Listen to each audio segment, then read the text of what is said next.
You're in your 30s, maybe your 40s, and you're not where you thought you'd be. Not even close. You scroll through your phone and see men your age buying houses, driving cars you can't afford, taking vacations you can only dream about, and you're still grinding, still broke, still wondering what the hell went wrong. You work hard, you're not lazy, but the money just isn't there, and slowly, this thought starts to eat you alive. Maybe I'm just not good enough. Maybe I missed my chance. Here's the truth the Stoics knew 2,000 years ago. Nothing is wrong with you. You're just chasing the wrong thing. I'm going to show you 6 Stoic principles that ancient men used to survive poverty, exile, and slavery, and still build power, respect, and wealth. This isn't theory. This is a blueprint. Master yourself first. Wealth follows. Let's begin.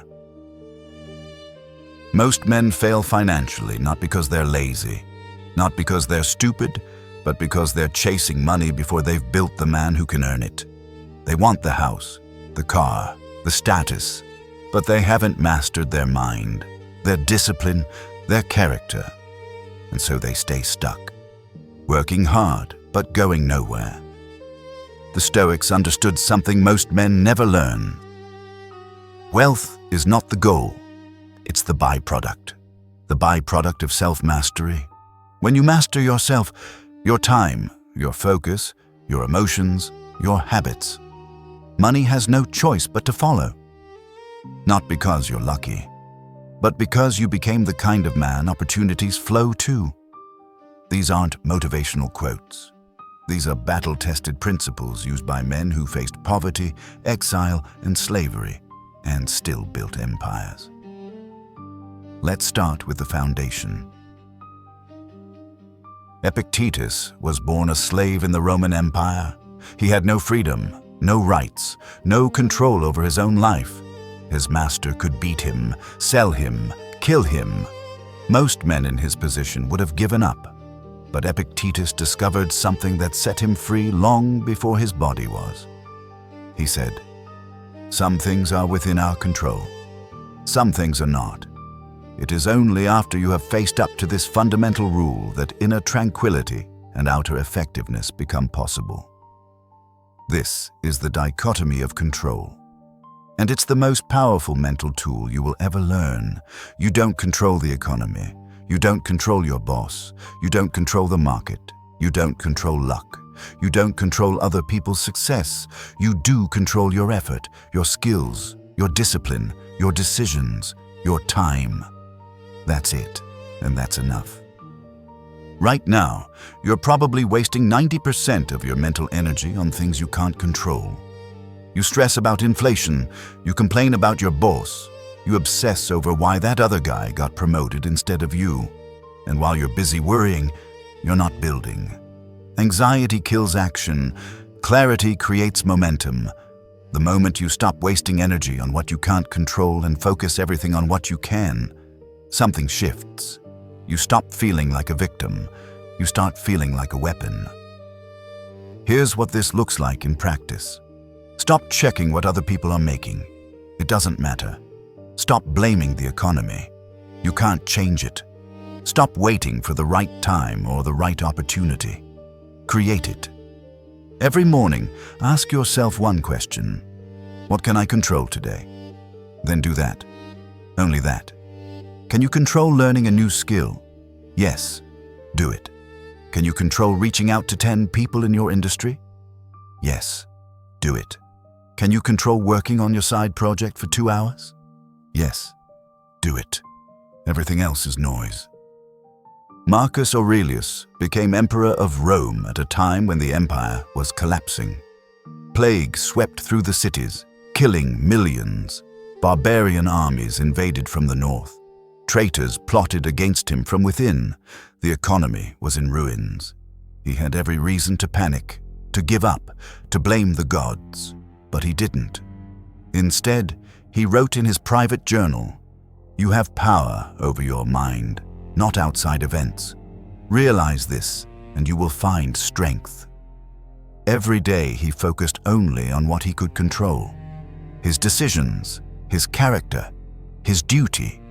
He couldn't stop the plague, but he could lead with integrity. He couldn't stop the invasions, but he could command with courage. And because of that focus, he became one of the greatest leaders in human history. Not because his circumstances were easy, but because he controlled what he could and let go of the rest. A man lost his job at 38. Marketing manager, good salary, stable life. Then the company downsized. He was gone. Wife stressed, bills piling up, savings draining. He had two choices: spend his days refreshing job boards, complaining about the economy, feeling sorry for himself, or control what he could. He chose the second path. He stopped watching the news, stopped scrolling LinkedIn, seeing who got hired where, stopped the comparison trap. Instead, he spent 3 hours every single day learning web design, not because he loved it, but because he could control it. 6 months later, he landed his first freelance client, $500. 9 months later, he had 3 clients, $3,000 a month. 1 year later, he was making more than his old job, working from home, answering to no one. He didn't control the layoff, but he controlled his response, and that made all the difference. You can't control the economy, the market, your boss, other people, but you can control you, and when you pour all your energy into that, you become unstoppable. But here's the problem. Even if you control your effort, if your mind is poisoned by comparison, you'll sabotage everything you build. That's principle number 2. Marcus Aurelius wrote, "How much time he gains who does not look to see what his neighbor says or does or thinks, but only at what he does himself to make it just and holy." Read that again. How much time he gains. Not money, not success. Time. Because comparison doesn't just steal your peace, it steals your time. Every minute you spend looking at what someone else has is a minute you're not building what you need. Comparison is the thief of progress. It steals your focus, your energy, your momentum, and worst of all, it makes you believe a lie. The lie that someone else's success is your failure. It's not. Their timeline is not your timeline. Their path is not your path. Your only competition is the man you were yesterday. Why this matters for money, social media has weaponized comparison. You see highlight reels, rented Lamborghinis, fake Rolex watches, borrowed success, and you feel like you're drowning while everyone else is flying. But here's what you don't see behind those posts. The debt, the anxiety, the emptiness, the fake life built on credit cards and lies. Comparison creates paralysis. You think, I'm so far behind. Why even try? And you stop. That's how it kills you. Not with a bang, with a slow, quiet surrender. Here's what you do. Unfollow every account that makes you feel inferior. I don't care if it's a friend, a mentor, a motivational page. If it makes you feel less than, it's poison. Cut it. Stop asking, why them and not me? Start asking, am I better than I was last week? That's the only question that matters. Track your own progress, not your income compared to others. Your income compared to last year, last month, last week. Write it down. 3 things you improved this week. Skills, habits, knowledge. That's your scoreboard, not someone else's Instagram. Seneca was one of the richest men in the Roman Empire. Advisor to Emperor Nero, owned estates across the empire, had more wealth than most people could dream of. But he did something radical. He practiced voluntary poverty. Once a month, he would spend days eating the cheapest food, wearing old, rough clothes, sleeping on a hard floor. Why? To remind himself that wealth didn't define him, to kill the fear of losing it, to stay grounded when everyone around him was drowning in luxury and comparison. He wrote, It is not the man who has too little, but the man who craves more that is poor. Think about that. The poorest man is not the one with no money. It's the one who can never have enough, the one always looking at what others have. That man will never be rich, no matter how much he makes. A man was 32, worked in sales, made decent money but not great. He followed all the success gurus online, watched their cars, their houses, their private jets, and every day he felt like a failure. One day, he had enough. He deleted Instagram, YouTube, Twitter, all of it. Cold turkey. He stopped watching other people's lives and started building his own. 6 months later, his income hadn't doubled, but his peace had. He wasn't anxious anymore, wasn't comparing, wasn't feeling behind. He was just working, improving, building. 1 year later, his income did double. Not because he got lucky, but because he stopped wasting energy on comparison and poured it into progress. Other people's success is not your failure. Their path is not your path. Stop watching. Start building. Now your mind is clear. You're focused, but focus without discipline is just a dream. That's principle number 3. Seneca wrote, "Set aside a certain number of days during which you shall be content with the scantiest and cheapest fare, with coarse and rough dress, saying to yourself, 'Is this the condition that I feared?'" This is voluntary hardship, deliberately choosing discomfort to kill fear. Because fear is what keeps you broke. Fear of losing money, fear of taking risks, fear of starting over, fear of being uncomfortable. The Stoics knew something most modern men have forgotten. Comfort makes you weak. Discipline makes you dangerous. Right now, fear is controlling your financial decisions. You stay in the job that's killing your soul because you're terrified of losing the paycheck. You don't start the business because you're scared of failing. You don't take the risk because you can't imagine living with less. But here's the truth. When you practice living with less, the fear dies.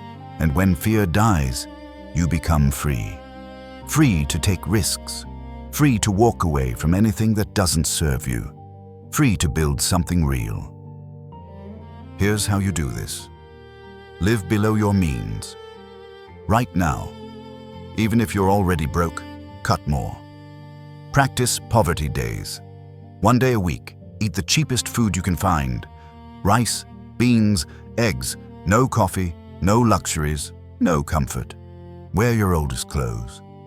Sleep on the floor if you have to. Feel what you're afraid of. And realize it's not that bad. This does 2 things. 1, it kills the fear of being broke. 2, it kills desperation energy. And desperation repels money. Confidence attracts it. Epictetus lived this principle every single day. Remember, he was a slave, owned nothing, had no control over his life. But he practiced something radical. He would deliberately go without food, sleep on the cold ground, wear torn clothing, not because he had to, but because he chose to. He was training himself to need nothing. His master beat him, broke his leg, tried to break his spirit, but Epictetus had already killed the fear. He'd already practiced the worst. So when it came, he was ready.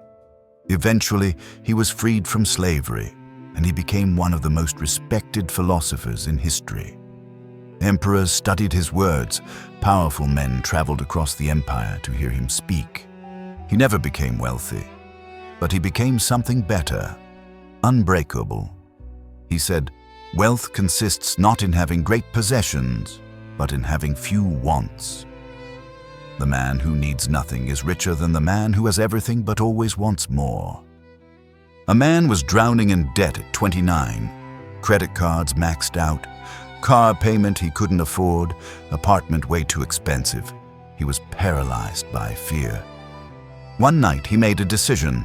He sold the car, moved to a cheaper place, cut everything that wasn't essential. He started practicing living on $50 a week, rice, beans, Eggs, water, that's it. And something happened. The fear disappeared.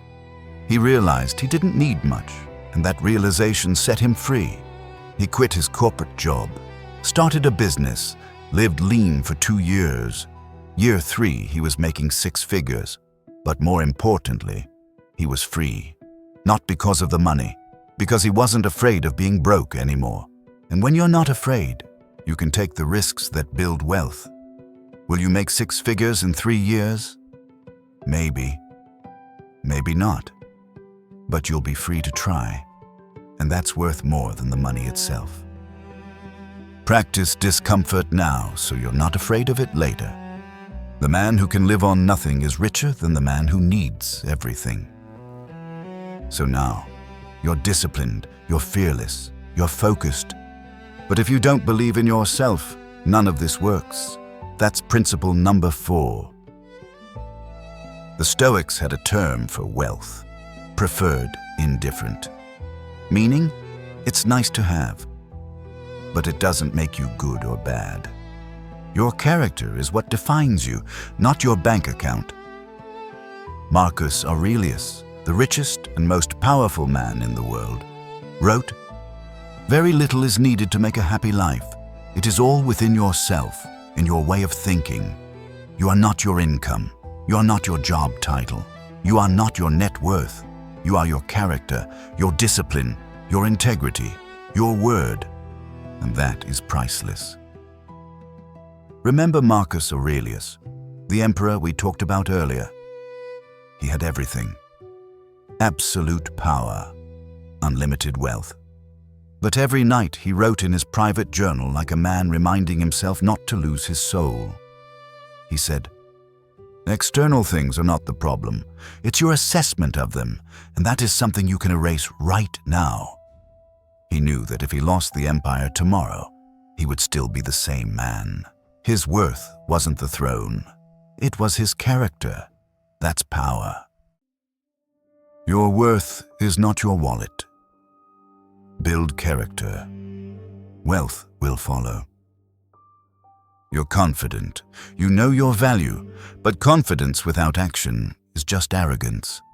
That's principle number 5. Marcus Aurelius wrote, "A blazing fire makes flame and brightness out of everything that is thrown into it." This is Amor, Fati.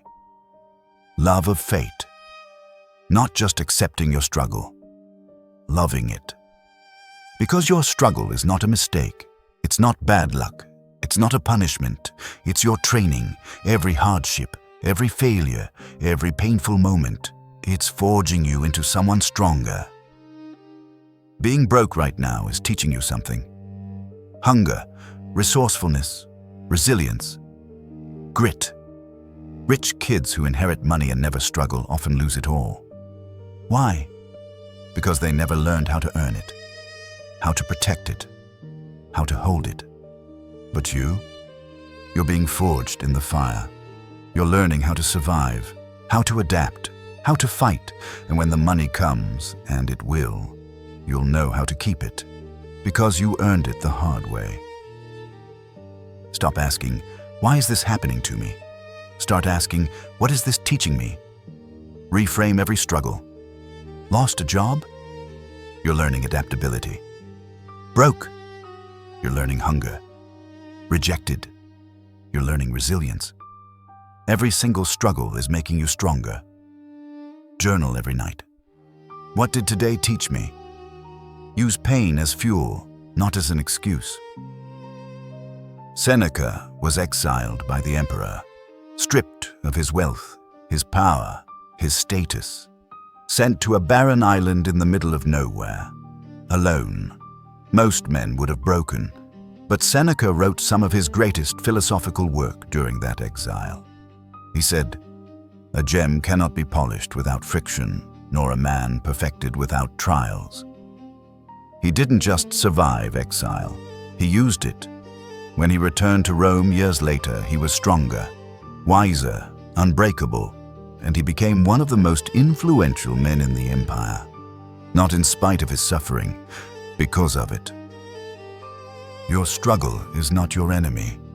It's your forge. Love it. Use it. Let it make you stronger. So now, you love the struggle. You're using it as fuel. Here's the final principle that ties everything together. All the Stoics agreed on one thing. Master yourself, and the external world bends. Not because you control it, but because you become magnetic. Discipline attracts opportunity. Focus attracts success. Character attracts wealth. You can't hack this. You can't fake it. You have to become it. Money doesn't flow to men who chase it desperately. It flows to men who are in control. When you master your time, your mind, your body, your skills, people notice. They trust you. They want to work with you. They invest in you. Wealth is not the goal. It's the byproduct of self-mastery. Stop chasing money. Start mastering yourself. Master your mornings. Wake up early. Own the first hour of your day. Master your habits. Do the hard things every single day. Master your craft. Get better at your skill every week. Do this for 1 year without obsessing over the money. And watch what happens. Opportunities will find you. People will seek you out. Money will follow, not because you chased it, but because you became the kind of man it flows to. Let's bring it all together. Principle 1, control what you can control. Ignore the rest. Principle 2, kill the comparison. Run your own race. Principle 3, practice voluntary hardship. Kill the fear. Principle 4, your worth is not your wallet. Build character. Principle 5, love your struggle. It's forging you. Principle 6, master yourself. Wealth follows. You're not behind. You're not broken. You're not too late. You're being forged. Every struggle, every setback, every painful moment you've endured, it's not wasted. It's turning you into something stronger. The man you're becoming is worth more than the money you don't have yet. So stop chasing. Start building. Master yourself first. The wealth will follow, but more importantly, you'll become the kind of man who deserves it. The kind of man who can hold it. The kind of man who can't be broken. That's what it means to be forged by Stoicism. Not just reading ancient quotes, not just feeling inspired for 5 minutes, but using 2,000-year-old wisdom to become unbreakable in the modern world. If this video hit you, here's what I need you to do. Hit that like button. Subscribe to this channel and drop a comment with your biggest takeaway from this video. And if you know a man who's struggling right now, a brother, a friend, someone who needs to hear this, share this video with him. Because we're not just building wealth here, we're building men who can handle it. Welcome to Forged by Stoicism. Now let's get to work.